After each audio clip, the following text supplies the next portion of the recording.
How to Succeed, or Stepping Stones to Fame and Fortune, by Orison Swett Marden. Chapter 10. To be Great, Concentrate. Let everyone ascertain his special business and calling, and stick to it. Franklin. He who follows two hares is sure to catch neither. None sends his arrow to the mark in view, whose hand is feeble or his aim untrue. Cowper. He who wishes to fulfill his mission must be a man of one idea, that is, of one great overmastering purpose, overshadowing all of his aims and guiding and controlling his entire life. Bate. The shortest way to do anything is to do only one thing at a time. Cecil. The power of concentration is one of the most valuable of intellectual attainments. Horace Mann. The power of a man increases steadily by continuance in one direction. Emerson. Careful attention to one thing often proves superior to genius and art. Cicero. It puffed like a locomotive, said a boy of the donkey engine. It whistled like the steam cars, but it didn't go anywhere. The world is full of donkey engines, of people who can whistle and puff and pull, but they don't go anywhere. They have no definite aim, no controlling purpose. The great secret of Napoleon's power lay in his marvelous ability to concentrate his forces upon a single point. After finding the weak place in the enemy's ranks, he would mass his men and hurl them upon the enemy like an avalanche until he made a breach. What a lesson of the power of concentration there is in that man's life! He was such a master of himself that he could concentrate his powers upon the smallest detail as well as upon an empire. When Napoleon had anything to say, he always went straight to his mark. He had a purpose in everything he did. There was no dilly-dallying nor shilly-shallying. He knew what he wanted to say and said it. It was the same with all of his plans. What he wanted to do, he did. He always hit the bullseye.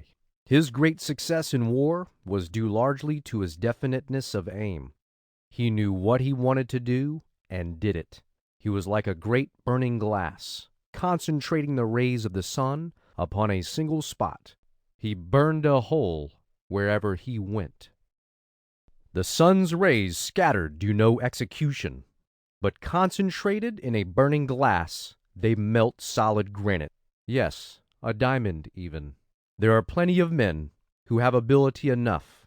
The rays of their faculties taken separately are all right, but they are powerless to collect them, to concentrate them upon a single object.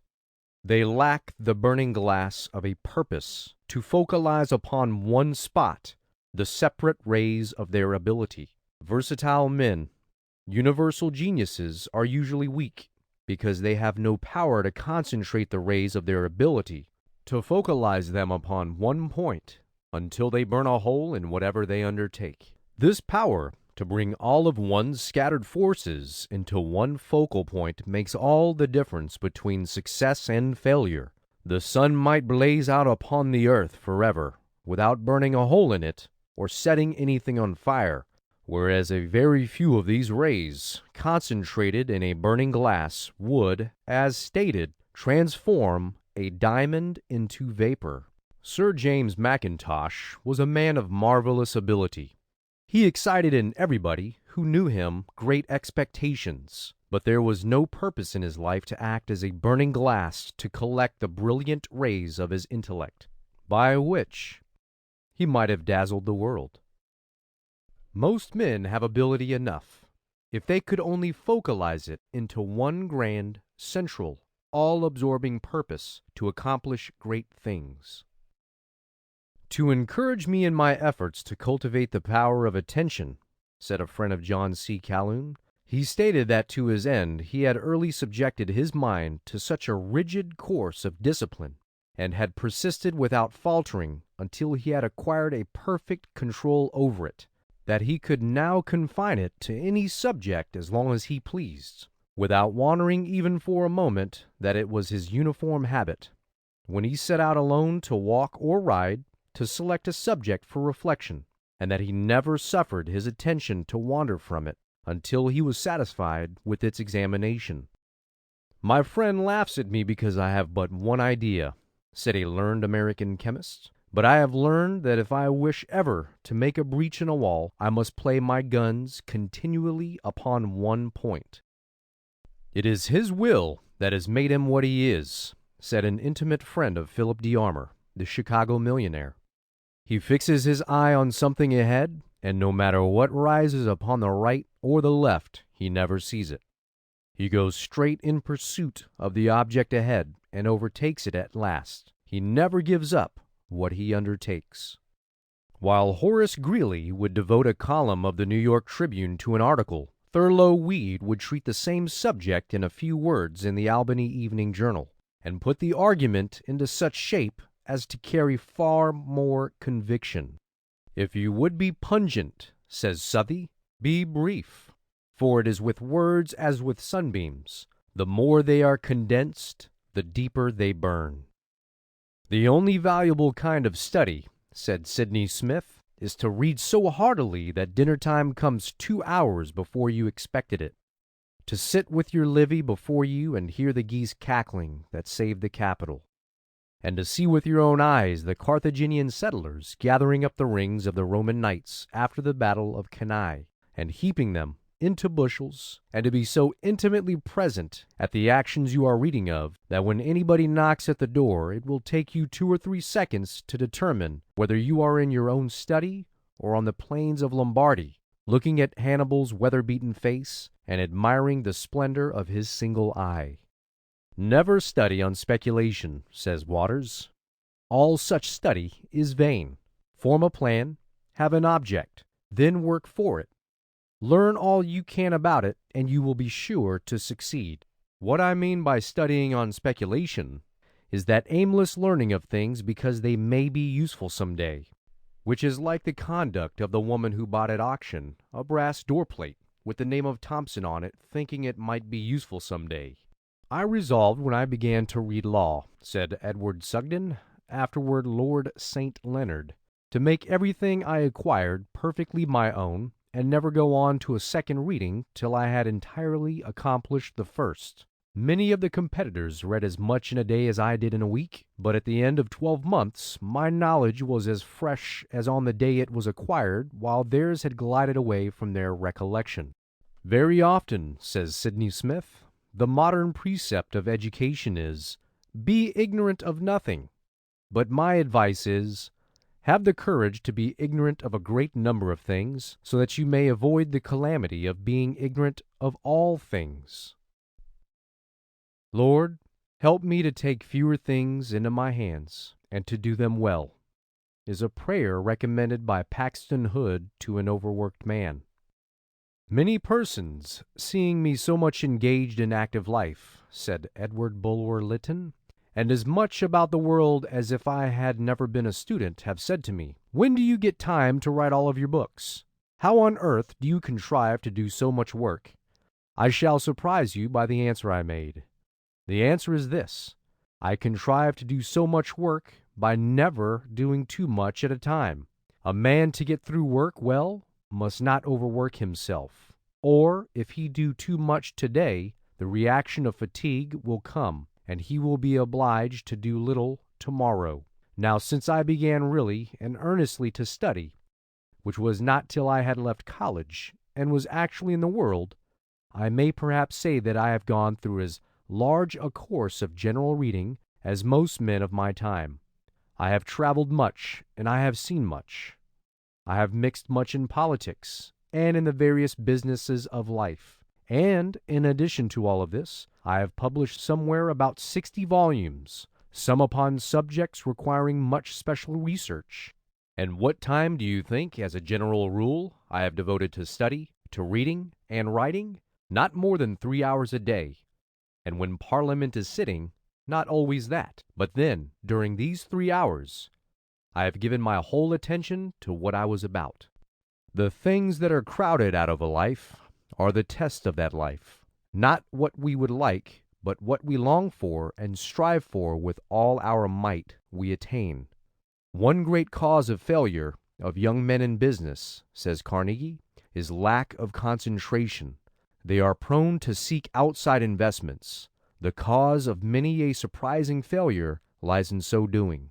Every dollar of capital and credit, every business thought, should be concentrated upon the one business upon which a man has embarked. He should never scatter his shot. It is a poor business which would not yield better returns for increased capital than any outside investment. No man or set of men or corporation can manage a businessman's capital as well as he can manage it himself. The rule, "Do not put all your eggs in one basket," does not apply to a man's life work. Put all your eggs in one basket and then watch that basket is the true doctrine, the most valuable rule of all. "A man must not only desire to be right," said Beecher, "he must be right." You may say, "I wish to send this ball so as to kill the lion crouching yonder, ready to spring upon me. My wishes are all right, and I hope Providence will direct the ball." Providence won't. You must do it, and if you do not, you are a dead man. The ruling idea of Milton's life and the key to his mental history is his resolve to produce a great poem. Not that the aspiration in itself is singular, for it is probably shared in by every poet in his turn.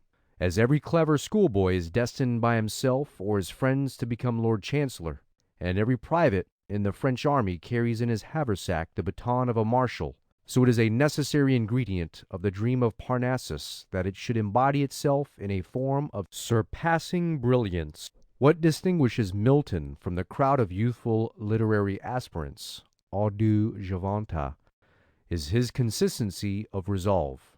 He not only nourished through manhood the dream of youth, keeping under the importunate instincts which carry off most ambitions in middle life into the pursuit of place, profit, honor, the thorns which spring up and smother the wheat, but carried out his dream in its integrity in old age.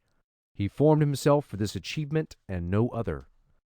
Study at home, travel abroad, the arena of political controversy, the public service, the practice of the domestic virtues were so many parts of the schooling which was to make a poet. Bismarck adopted it as the aim of his public life, to snatch Germany from the Austrian oppression, and to gather round Prussia in a North German confederation all the states whose tone of thought, religion, manners, and interest were in harmony with those of Prussia. To attain this end, he once said in conversation, "I would brave all dangers, exile, the scaffold itself. What matter if they hang me, provided the rope with which I am hung binds this new Germany firmly to the Prussian throne." It is related of Greeley that when he was writing his American Conflict, he found it necessary to conceal himself somewhere to prevent constant interruptions. He accordingly took a room in the Bible House, where he worked from 10 in the morning till 5 in the afternoon, and then appeared in the sanctum, seemingly as fresh as ever. Cooper Institute is the evening school which Peter Cooper, as long ago as 1810, resolved to found some day, when he was looking about as an apprentice for a place where he could go to school evenings. Through all his career in various branches of business, he never lost sight of this object, and as his wealth increased, he was pleased that it brought nearer the realization of his dream. "See a great lawyer like Rufus Choate," says Dr. Storrs, "in a case where his convictions are strong and his feelings are enlisted. He saw long ago, as he glanced over the box, that 5 of those in it were sympathetic with him.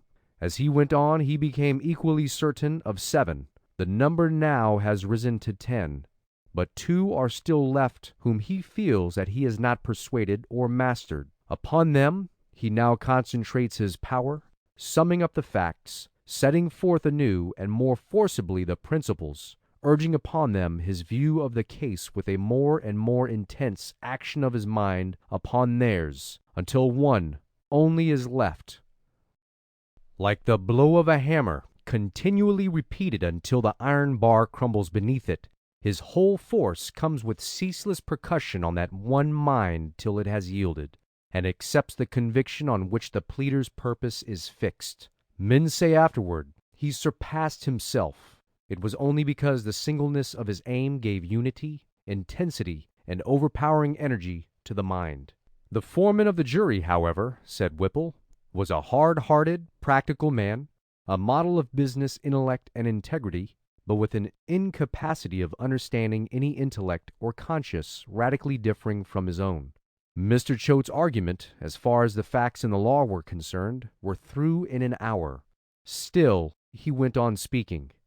Hour after hour passed, and yet he continued to speak with constantly increasing eloquence, repeating and recapitulating without any seeming reason facts which he had already stated, and arguments which he had already urged.